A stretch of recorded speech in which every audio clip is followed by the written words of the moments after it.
Let's get ready. So let's begin, I should say. Today's daf is Chav Tes 29. A lot to do today. We are picking up on Chav Ches Amud Beis. 3 lines up from the bottom, Chalko L'Shnayim. Actually, it's 4 lines up. Last one line is Tashma. So also, our shir this morning is dedicated by Leah's soul in the Zchus of Refuah Shlema for our daughter Leah Bas Esther. Ilana Bas Esther. We hope that in the merit of our Talmud Torah, she will have a complete and enduring refuah. But with that, let's begin. Tashma. Chalko L'Shnayim. So remember again, we began yesterday the Machlokes Rav and Rav Kahana about mechza. Rav says mechza is kirov.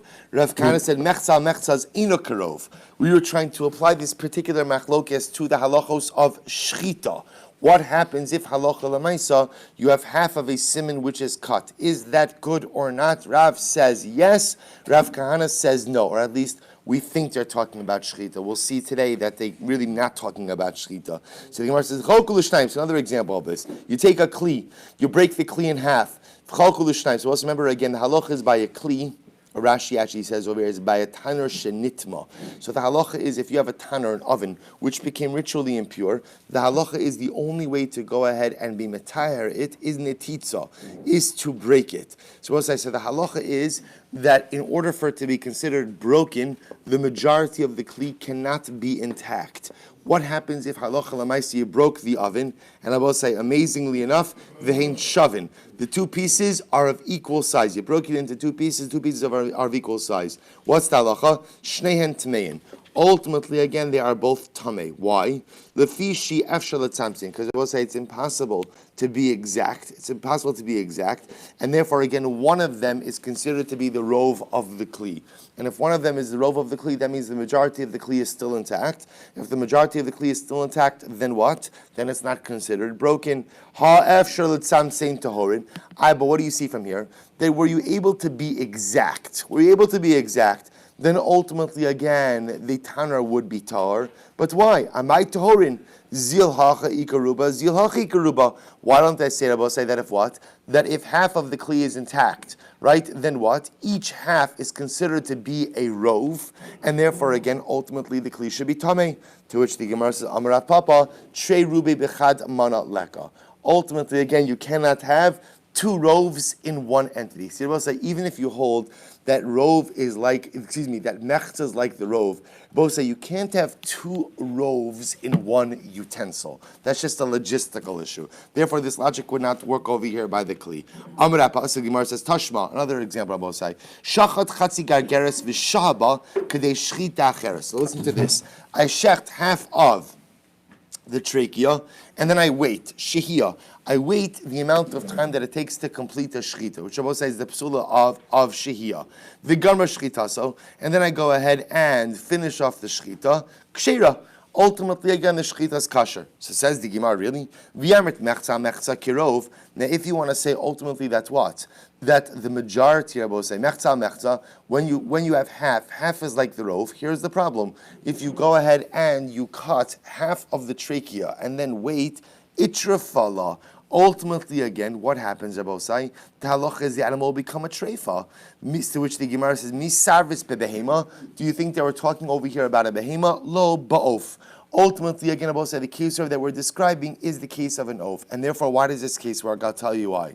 Mechza kirov. Because if you say that mechza is like rov, ha'avid leit ruba, because there will say, if you say mechza is rov, then what? As soon as you shecht the half of the kana, then what? Rabbi say, what's the halal? What's happened? You've shechted the bird. Remember again, a bird only requires one siman. If you're the mechza is kirov, then as soon as you shecht half of one siman, it's kilu you shechted the siman in its entirety. Mechza inu kirov. And ultimately, again, if you say that shechting half of the siman is not like rov, then what? Lo avid v'lo klum. Then I will say, effectively, you've done nothing. Okay, so Tashma. So we'll say, so remember again, we're still just trying to figure out the machlokis Rav and Rav Kahana, ultimately, again, vis-a-vis shchita. So Tashma, harishaya chatzi kana pagum. We'll say, if half of the trachea was pagum, which we'll say means half of it, let's say, was torn. And what happens? V'hosef alav kolshu, and you just added on a little bit of the cut to the trachea, the gamro shchita, and you finished off the shchita. Ultimately, kshera, the halacha is that the shechita is kosher. Now says the Gemara again, but here's the problem. The amrit mechza kirov treifa havya. Then Rabbi say, if you say that mechza is kirov, then what? When half of the kana is pogum, when half of the kana is already cut, Rabbi say, then what's the status of the animal? The animal in reality is already a treifa. Right? Rabbi say, if you hold that half mechza is kirov, that means when half of the kana itself is already cut, we'll say not through the shochet, but is already cut through some type of pre-existing condition, then that animal is a treifa. So Rava says, no. Le'inyan treifa, shiny le'inyan treifa, diba'inan rov hanira le'inayim. This is actually quite interesting. Rava says that when it comes to Hilchos treifas, and we will see this later on in the Gemara, when it comes to treifas, in order for an animal to be a treifa, it has to be a rov hanira le'inayim. So what does it mean, rov hanira le'inayim? A clearly discernible and recognizable rov. It can't be a mechza rov. It has to be a clear majority that is visible and apparent. Look at Rashi. Rov hanira le'inayim, kilomar rov gamur shu nikar. I will say what this means in other terms is a rov nikar. I will say rov nikar means an overwhelming majority that is clearly visible and discernible. I will say, and this is very important. Amar le Abaye, v'lo chol dechein, Uma treifa dibemashu mitrafa hecha debainan ruba bainan rov hanira le'inayim. So we'll say advice is like this: when it comes ultimately again to treifa, right? We're ultimately going to say there are certain treifas which become treifas even with a mashra, even with a very, very small amount. Yet when it comes to rov le'inyan treifos, you require a rov hanira le'inayim, a discernible and clearly recognizable rov. So the Gemara says, I'm sorry, hecha deba'ina Ma treifa demashu mitrafa hecha deba'ina ruba ba'ina rov hanira le'inayim shchita. Therefore, when it comes to shchita, da'ad de'ika ruba lo miskasha. We'll say shchita to begin with is only kasher when there is a rov. Lo kol shekain deba'inan rov hanira le'inayim. Ultimately, again, you should certainly require a rov that is clearly discernible and recognizable. To which the Gemara says, you're right. Ella dechuli ama mechza ina kirov. We'll say, in reality, when it comes to shchita, we do not say mechza kemechza kirov. And I will say, right now, at the end of the day, we seem to be saying this according to everyone, right? That halacha l'mais, when it comes to shchita, so we'll say, essentially what we're saying over here is the machlokes Rav and Rav Kahana was not about shchita.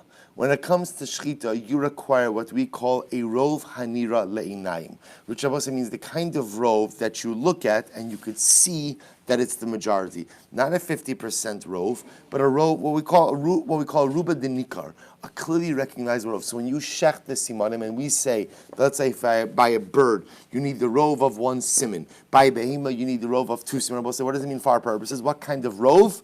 A ruba de nikar le'inayim, right? Which means a clearly recognizable majority. The type of majority that if you look at it, you can see that it's a rov. It doesn't require you to get out your ruler and start measuring. That's the halacha by shchita. So what's the machlokes Rav and Rav Kahana? But we'll say obviously there is a machlokes because Rav says mechza is kirov. Rav Kahana says mechza is eno kirov. So what is the machlokes about? We'll say watch this. This is amazing. V'chi itmar de Rav Kahana le'inyan Pesach itmar. But we'll say interestingly enough the machlokes Rav and Rav Kahana ultimately is by Karban Pesach. Watch this. This is fascinating. So why? Hurry. Well, listen to this case. What happens if you have the following situation? Klal Yisrael is split. 50% of the nation is tar. 50% of the nation is tameh. So we'll say, let's take the easy case. What happens if 51% of Klal Yisrael is tameh? The halacha is tuma hutra b'tzibor. And all of Klal Yisrael offers up Korban Pesach when? On regular Pesach. Right? That's Talacha, Tumutra B'tzibor. What happens if 51% of Klal Yisrael is Tar and 49% is Tameh? Then what? The Tahorim do the Pesach on regular Pesach and the Tameim are pushed to when? Pesach Sheni. What happens if it's a case of Mechza al Mechza? 50-50. 50% are Tar, 50% are Tameim. What do you do in that case? That's a machlokes Rav and Rav Kahana. Watch this. Harisha Yisrael mechza Torah mechza tmeim. Half of Klal Yisrael was tar, half was tamei. Rav Amar mechza kirov. So we'll say Rav says that ultimately again, mechza al mechza is like rov. Now we'll say, now interestingly enough, what does that mean for this case? For this case, I will say that means you have what? You have two rovs, right? If mechza al mechza is kirov, I will say that means you have a rov tahorin, rov tamein, which I will say produces an incredible result, which is that halacha l'maisa, both the tamein and Torah will offer their korban pesach when? When? On the same day, on regular Pesach. Because I will say again, the Rov Tahorin, right, will offer their Korban Pesach on Pesach. The Rov Tamein, they will say will offer their Pesach when? On Pesach. Look at Rashi just a moment. Mechza mechza kirov, Rashi says, Tahorin osin la'atzam b'tara, u'tamein osin la'atzam b'tumah, v'lo mitchu le'Pesach sheni ki yechidin. So it's actually dramatically amazing. Rav, who says mechza mechza is kirov, essentially says in this case, there's a rov tamein, a rov tahorin, and everyone ends up doing Pesach on the same day. For Rav Kahana, Amar mechza mechza eno kirov. Rav Kahana says ultimately again, no, mechza kemechza is not like rov, and therefore, the tahorin will offer up the Pesach on when? On actual Pesach itself. And the tamein ultimately again will be nitchin to Pesach sheni. My time in the Rav. So we'll say, what's Rav's logic? V'chsev ish kiyet hamei lanefesh. Because Rav will say, the pasuk says ish. When speaking about Pesach sheni, each individual, if he's tamei lanefesh, ultimately again offers a Pesach on Pesach sheni. Ish nitcha ve'ein sibur nitcha. Now we'll say, what do we see from this? We see that an individual is pushed to Pesach sheni, but the tzibur is never pushed to Pesach sheni. So we'll say, what emerges from this is as follows: that halacha l'maisa, the machlokes of mechza kirov or eno kirov, is not a machlokes by shchita. That machlokes actually is by Pesach, machlokes Rav and Rav Kahana, about what you do if you have a 50-50 split in Klal Yisrael by Karban Pesach, and 50% of the Klal is Tameh, 50% of the Klal is Tar. That's the machlokes. So also when it comes to shchita, what's the halacha? We do not say mechza, we say shchita requires a rov. What type of rov, Rabbosai? A rov hanira le'inayim. This is a very important phrase because we're gonna see it over and over again. Rov hanira le'inayim, ultimately again a clearly discernible majority. That is what is required for proper halachic kosher shchita. Good. Rov echad b'ov. So we'll say let's go weiter. Remember again, the Gemara now points out that the Mishnah itself is repetitive because remember again, the Mishnah begins by saying, Hashochet echad ba'ov u'shnayim behema shchitasam kshera berubo shal echad kamahu. So the Mishnah begins by telling me that halacha l'maisa behema needs two simanim. I should say an oaf needs one siman, a behema needs two simanim, but one siman, two simanim, both means what? That the majority of that siman must be cut. Yet the end of the Mishnah says, Rov echad ba'ov v'rov shnayim behema shchitasam kshera. So we'll say mamish a redundancy. The end of the Mishnah says the majority have one siman by a bird or two simanim by a behema. The shchita is kosher. So we'll say mamish, literally a redundancy. Obviously, it's not a redundancy. It must be teaching us something else. So the Gemara says, Tanina chadazimna. Why does the end of the Mishnah need to restate that which we learned in the beginning? Lubo shel echad kamohu. Again, I will say the beginning of the Mishnah already taught me that when shechting the two simanim of a behema or the one siman of an oaf, the majority of the siman is enough. I need not go ahead and what? I need not go ahead and shech the siman in its entirety. So why the redundancies? Here you go, Bossai. Amar Boshia, chada b'chulin v'chad b'kachim. This is amazing. Actually, the two statements of the Mishnah Bossai refer to two different things. One statement is referring to chulin, the shchita of an unconsecrated animal, and the second is, we don't know the order yet, we'll discuss it in just a moment, is talking about the shchita of a consecrated animal. So we'll say, so therefore the Mishnah is teaching me that if you shecht an unconsecrated animal, you don't have to shecht both simanim in their entirety, rather what? Rov is enough. We've established now what kind of rov, we'll say? What kind of rov? A rov hanikar le'inayim, hanira le'inayim, right? And the second time it mentions it is talking about kodshim. Why do I need both?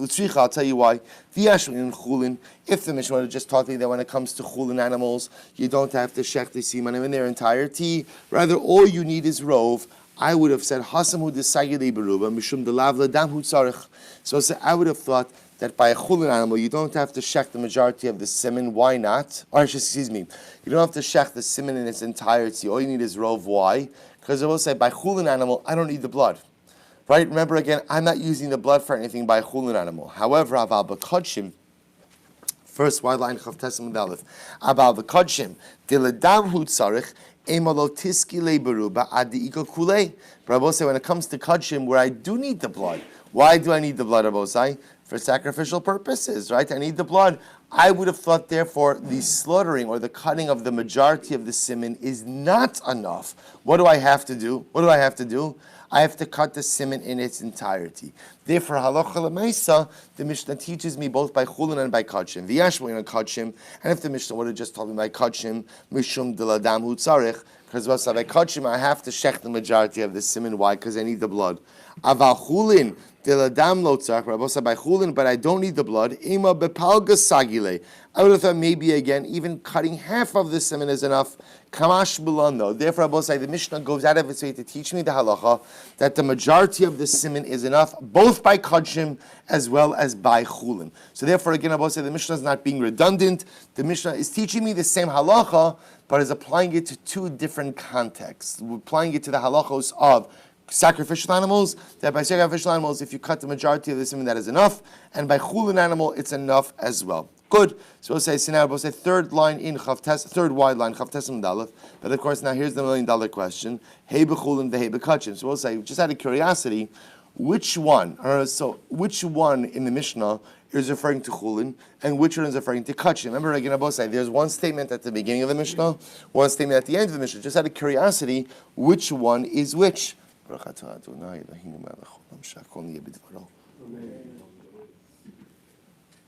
Which one is which?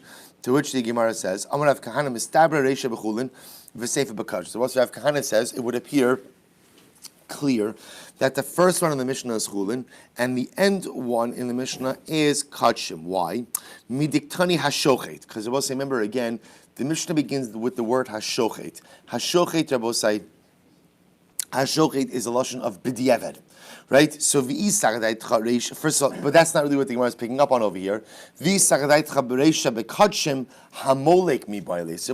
interesting. Remember, because the Mishnah is talking about birds in the beginning, therefore again the proper verbiage for kodshim would have been what? Bolek. Malika. Elamai seifa b'kodshim. So rather, you're forced to say, therefore, that the end phrase is dealing with kodshim. But if that's the case, remember again at the end of the Mishnah when it says shchitaso kshera, milikaso kshera mibayle. So I will say the end of the Mishnah when it says shchitaso kshera, why does it say shchitaso kshera? Should have said milikaso kshera halokashes. Which the Gemara says that's not really a question. Aidi disalik mi behema. Tana namish chitasuk sher. Since the last item mentioned was behema, therefore the Mishnah just maintains a certain what we'll call textual symmetry. We're talking about behema, therefore we use the phraseology by behema as well, which is chitasuk shera. Ela reisha.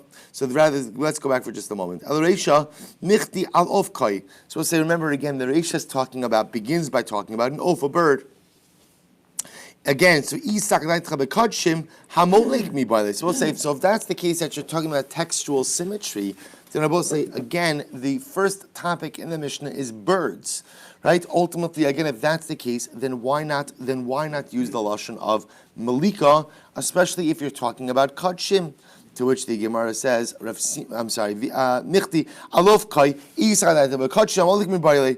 Ravasi, so therefore again, Rav Shmuel bar Ashi Amar. So therefore, we'll say Rav Shmuel bar Ashi offers a different interpretation. He says, Reisha b'Chullin mehacha. Rather, Rav Shmuel bar Ashi comes along and says, I think in fact, not as we said before, the first statement of the Mishnah is not talking about kodshim. Rather, the first statement is talking about Chullin. Mehacha diktani echad ba'ov. Because we'll say, remember again, because what does the Mishnah say? The Mishnah says that when shechting a bird, all you need to do is shecht one siman. And if really the first part of the Mishnah, the Reish is talking about kodshim, that statement is not always true. Why not? Ha'ika olas ha'of debai shnei simanim. I will say you can't make a declarative statement that kodshim requires one siman by of. Why? That is true ultimately again by chatas ha'of. But also remember again, we've already spoken about that by olas ha'of, you require two simanim. So if that, furthermore, my rov.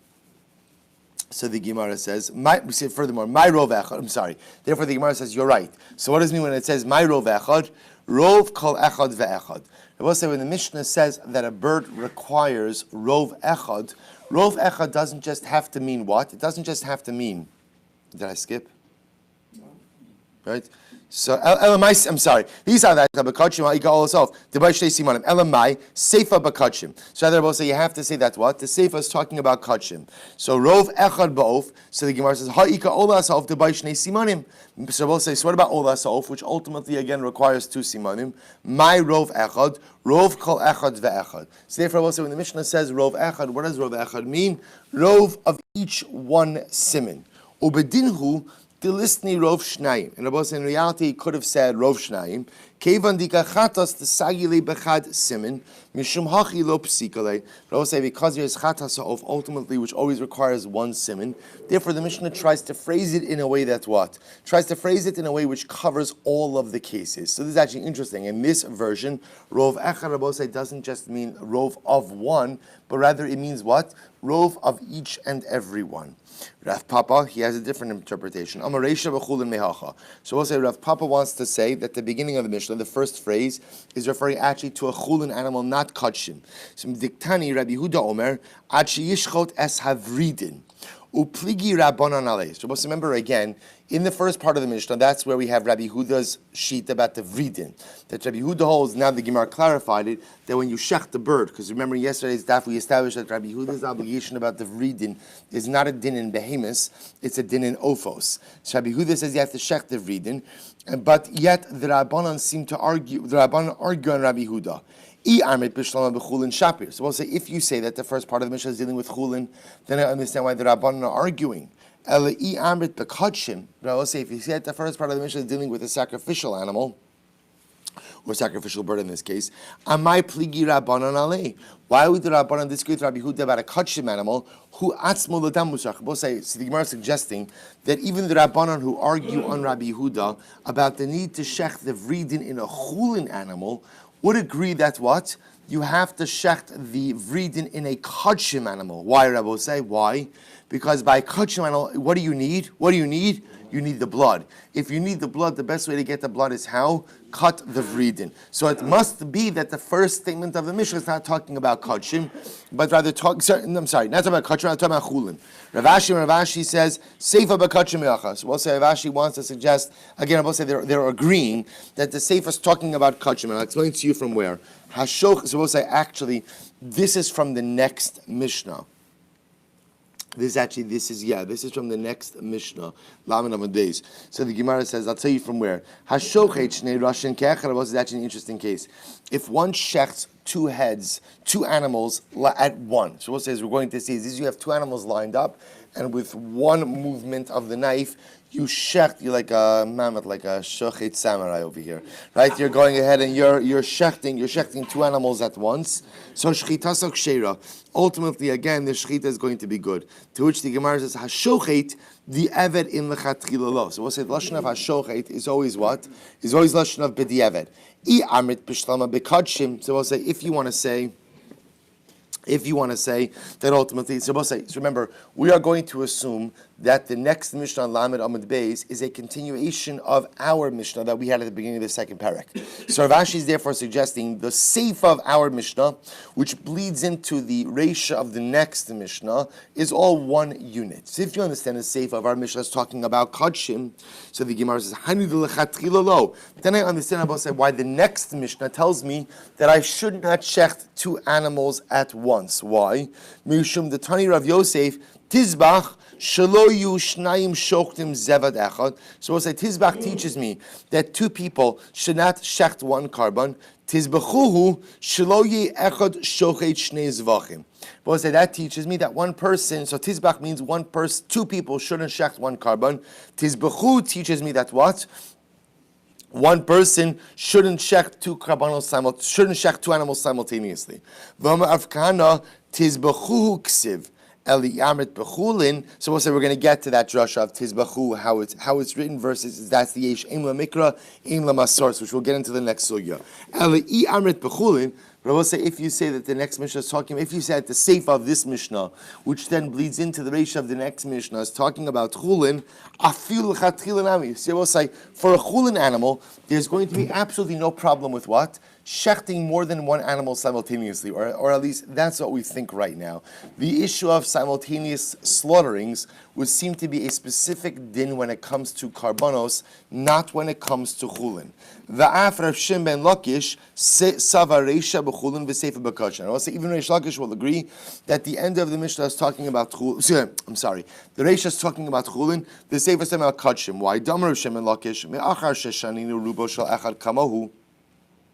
Because Reish Lakish will say, after we've already established that the rove of a siman is like the whole siman, lama shaninu rov echad ba'of v'rov shnayim b'mehema. Why is there a need at the end of the Mishnah to restate the obvious that rov echad ba'of and rov shnayim b'mehema is good? The fish, and I'll tell you why. Because we're in the following. Hevi alo es hatamid. So we'll say this is talking about the avoda of the avoda of the Kohen Gadol on Yom Kippur. So Hevielo as hatamid. So they brought the Kohen Gadol, the carbon tamid, kartzu umirek achar shchitaso al yado. So what happens? So kartzu, if you look at Rashi, kartzu mafarshinan hasan berov shnayim. Shalo haya yachal lamarik veligmar es kol hashchita kula lefi shekol avodas yom kippurim ina kshira elabo. So we'll say, so remember, what would they do? They would go out and they would bring the carbon tamid before the Kohen Gadol. The Kohen Gadol literally again would kartzu. Kartzu, we'll say, we understand, Kohen Gadol would shechted. How would he shechted? He would cut the two simanim, and then what happened? Umeirak and what happens about saying someone else came along and bless you and finished it up for him. Someone else came along and finished up for the Kohen Gadol. So the Gemara says, I might have thought that what? If someone else didn't come along and finish it up, the shechita would be possible. Therefore, I'll say, no. Understand what the Kohen did was as follows. The Kohen Gadol shechted the rov of two simanim. Therefore, our Mishnah teaches us that by kachim, as long as you did the rov of two simanim, ultimately the shechita is kasher. Which then means that when the other Kohen came along and quote unquote finished it up, Rabbi say, what does finished it up mean? Finished it up doesn't mean the shechita, right? Finished it up just means finish cutting up the animal. But the Kohen Gadol did the proper shechita. Amar Mar Yachal Lo Meirak Yei Pasal. So you might have thought that ultimately, again, if the second coin didn't come along and quote unquote finish it up, then it'll be pasal. Rashi says Yachal Lo Meirak Yei Pasal, but Mia Ha'inkin Havi Lo Hamarika Avoda Ba'adam Acher Shelo BeKohen Gadol. So you'll say, how could that possibly be? Because at the end of the day, Rabbi say the avoda of Yom Kippur can only be done with the Kohen Gadol. Amud Beis Rabbi say. If that's the case, ultimately again, then the avoda of Yom Kippur would have been done through someone else. V'tanya, and we learned, Kol avodas Yom Kippurim ena ksheros ela bo. Well, so we already learned that what? That halacha l'maisa, the avoda of Yom Kippur is only kosher with the Kohen Gadol himself. Ela hachi kamer. This is what it means to say, Yachli yepasu midrabanan. I might have thought that's what that halacha l'maisa. They have all do impossible midrabanan. If meaning in this type of situation, the sakadait chamina, because I would have thought as follows: Ika psum midrabanan. I might have thought Rabbi say maybe the halacha is that when the Kohen or when anyone for that matter does not shecht the entirety of the simanim, maybe that animal, although it's kosher midorais, is possible midrabanan. Lekach shaninu rov echad ba'of rov shnayim bebehema. Therefore, both say the Mishnah teaches us that no, rov echad ba'of rov shnayim bebehema is in fact kosher midaraisa and midrabanan. Ume'achar da'afilu b'psula drabanan leka. So both say, so now, so just I want to pause here for just a moment. So both say what we've effectively established is that what the two statements in the Mishnah are not redundant. Rather, we know that what one refers to Chullin and one refers to Kachim. And that halacha l'maisa rov echad by of and rov shnayim by behema is the halacha that hilchos shchita for both Chullin and sacrificial animals. We see the machlokes is which statement do you want to apply to which? So remember again, as we've just seen, different opinions apply the reisha to Chullin, reisha to Kachim. That's much more a detail in the Mishnah. But where this ends up is something very interesting. The raya ultimately is the avodah of Yom Kippur. The fact that the Kohen Gadol goes ahead and shechts rov shnayim of the carbon tamid, and then effectively what? Hands the animal over to someone else, tells us that what? Rov shnayim, even by a sacrificial animal, works. How do we know that, Rabbi Osai? Because halacha l'maisa, every sacrificial service of Yom Kippur must be done by the Kohen Gadol. The Kohen Gadol is only shechting rov shnayim. If someone else comes along, quote unquote, to finish up the shechita, that means then what? That the avoda is not being done by the Kohen Gadol. Elamai, you see that rov shnayim of a behema, even by sacrificial animals, is proper avoda, and that's why this is considered as if the avoda is being done by the Kohen Gadol. So we'll say, which leads us to a very interesting question by Yom Kippur, which is, if rov shnayim is enough by a behema, and therefore again when the Kohen Gadol shechs rov shnayim of the tamid, it's kosher, then what's the shaila? What's the shaila? What is the other guy following up on? Right? What exactly is he doing? In other words, we'll say what it sounds like is the Kohen Gadol is cutting rov shnayim, and this other guy is coming along and what? Finishing up the shechita. If there's nothing to finish up, then what is he doing? To which the Sarbos say that's the end of this. Now that you've told me that halacha l'maisa, when you shecht rov shnayim rabosai, that's good mid'oraisa and midrabanan. So lama li lemarik. So we'll say, what is the other Kohen? What is he coming to follow up on after the shechita of the Kohen Gadol? To which the Gemara says mitzvah lemarik. Ultimately, again, it is a mitzvah to finish cutting through the rest of the simanim. Why is that? Rashi says, Tap Rashi Chavtes Amud Beis, mitzvah lemarik mishum dam. We'll say, because ultimately, again, because for sacrificial animals you want blood, right? Therefore, again, there's a mitzvah. We'll say, now what does mitzvah mean? Mitzvah means like an additional thing, not a mitzvah d'Rabbanan, not anything like that. Just, it's a good thing to do, to cut the animal all the way through. This way you get more sacrificial blood. So that's what happens. The Kohen Gadol does the shechita, rov shnayim, shechita's good, avoda's done. What happens? An extra supplemental level of cutting through the rest of the animal in order to procure more dam. Rashi says, V'ani shamati biyuma mishum berovam hadras melech. So we'll say it's actually interesting. Rashi says the other possibility we'll say is actually very interesting, which is, actually, what we're just trying to do is give more people work, right? We're creating more jobs, right? Why are we creating more jobs? We're both saying because Barovam Hadras Melech, the more people involved in the avoda of the Beis Hamikdash, the greater the service to HaKadosh Baruch Hu. So it's actually amazing. So therefore, according to this approach, when the Kohen Gadol cups the majority of the two simanim, both say, so what happens? What happens? We're done. We're done. So also, like you do this sometimes. You do it at a bris, you do it at a chasana. You like to create more kibudim. Why? Because it's nice. It's nice to give people something, right? You're the guy in charge of checking on the sesame chicken at the smorgasbord. That's your avoda. Just make sure it doesn't run out. Right? First of all, that is a very chashuv position. You should just know. Right? Also, but the idea over here is what? So Rashi says, second possibility is this has nothing to do with dam. We've got more than enough dam. This is about Barovam Hadras Melech, giving another coin another responsibility. But Rashi says, this is actually interesting. Ve'ein libi in the Hosafas, he says over here, Ve'ein libi omer kach. Rashi says, I don't particularly agree with this, but okay, fine. So those are two versions of Rashi. So we'll say, so bottom line for us, Mishnah is not redundant. One statement talking about kachim, one statement talking about chullin. Good. Right. I will say now we come to a fascinating machlokes. Amr Reb Shimon Lakish, Mishum Levi Saba, Eina l'shchita el basov. I will say, get ready for this. This is a yesodistic machlokes and hilchos shchita. So I will say, Reb Shimon Reish Lakish says, Eina l'shchita el basov, which I will say means shchita is only called shchita at the end of the process. We'll see what this means in just a moment. Rabbi Yochanan says, no, not true. The process of shchita, we'll say, is a process. It begins ultimately when? From the start of the cutting and concludes when? At the conclusion of shchita. Look at Rashi just a moment. Eina l'shchita. Eina shchita kru yeshchita ela b'sofa. We'll say shchita is only called the shchita when? When it is completed. That's Reish Lakish. Rabbi Yochanan says, Yeshna l'shchita, hakol karoi shchita. Everything's called shchita from the moment you begin the first incision, the first cut, until the completion of the shchita. We'll say, watch this, it's incredible. Where does this come up? Ha'amar Rava, hakol modim heichad d'shachat simen echad ovid kochavim simen echad Yisrael shi psula. So let's listen to this. So Rava says like this. Let's analyze. Where does this case come up? So we'll say, what happens if you have the following situation? An akum cut one siman, and a Jew cut another siman. So we'll say, Rava says, everyone agrees in that case that the shechita will be possible. Why? Because we'll say in that case, the actions of the akum are significant. Why?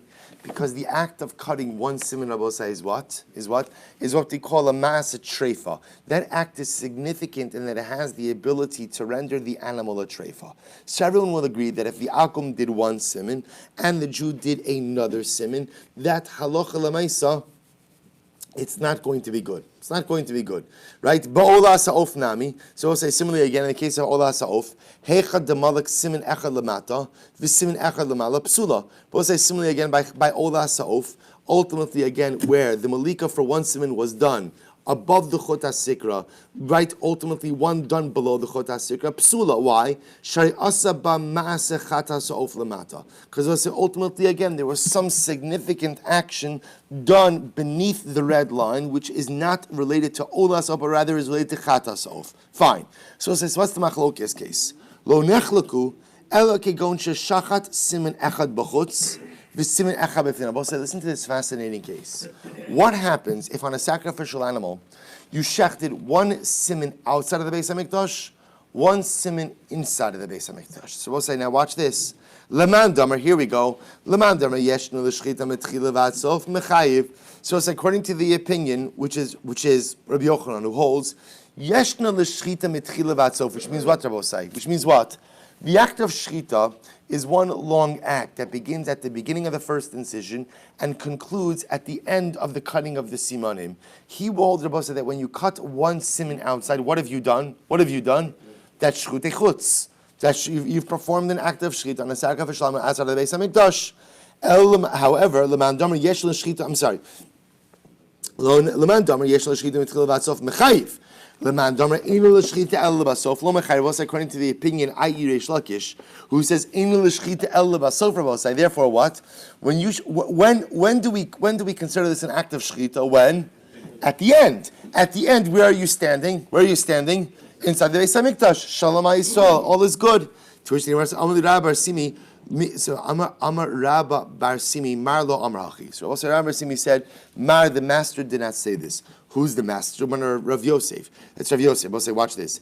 Because Rav Yosef says as follows. We'll say that's not true. Where you shechted one siman of a sacrificial animal outside and one siman outside, everyone will agree that the shechita is possible. Why? Because I will say, essentially, you've done something significant outside of the Beis HaMikdash. I will say the act of cutting one siman, although it might not be enough for this particular animal, the act of cutting a siman is a halachically significant act. How so? Because, for example, by chata sofer, which only requires one siman, that would have been a bona fide act of shchita. So what's interesting over here is we look at actions in a vacuum. Are they significant enough? So if you shechted one siman of an animal outside of the Beis HaMikdash, although for this particular animal it might not be enough, but at the end of the day it is sacrificially significant in a different context. Therefore you would be chayiv. Lo nechlaku. So let's say, so where does the machlokes come up? Watch this.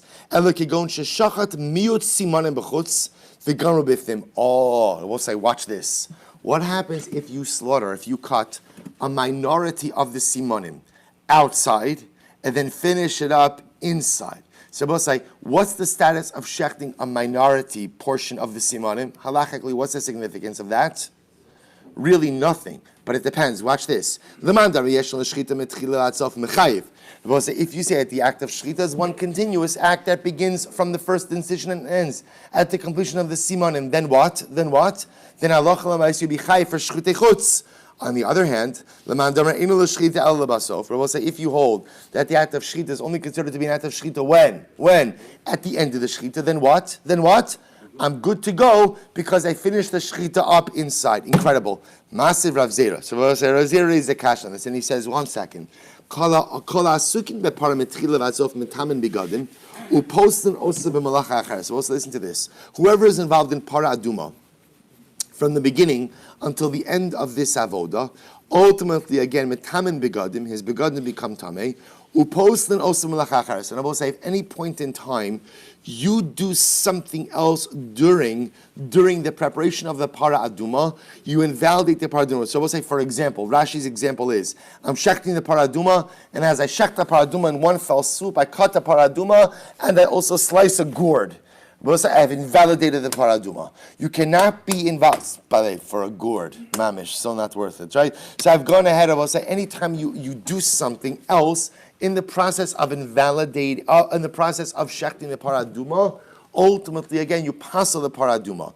Irabo psul b'shchitas. I will say, if something happened, if some psul occurred during the shechit, Rashi says, for example, the animal became an avela. Ben kodim pisula, ben la'achar pisula, whether this occurred before the psul or after the psul, einam atame begadim.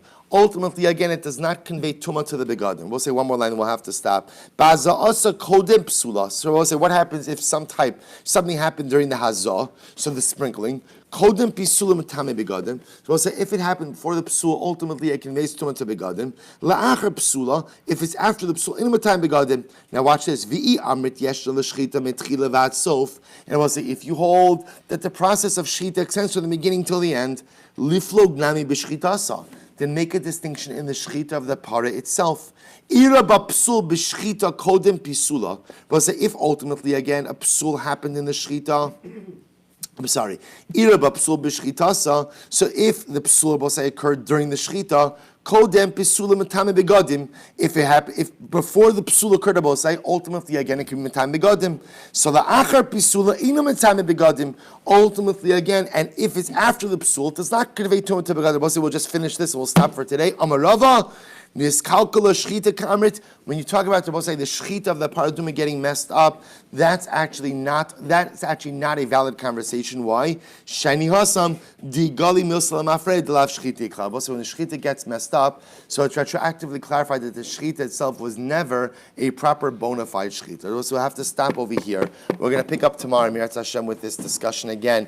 We're going to come back to paraduma as well, but just understand we're ending off with this fundamental yesodistic machlokes. Yeshna l'shchita mitchila v'atzof, o eina l'shchita el labasof. Rabbi saying, we're looking at the process of shchita. Is the process of shchita one continuous process that begins with the first incision and concludes when the final simanim are cut? Or do we say that halacha l'maaseh yeshna eina l'tchila shchita el labasof? The act of shchita, Rabbi say, is only really, shchita is only called when you conclude the process. When the two simanim are cut, then it's called shchita. But anything prior to that ultimately is not called the process of shchita. The nafkamina, we've seen one potentially by paraduma, though we rejected that. The bigger nafkamina seems to be in sacrificial law, but in Meretz we'll see the result.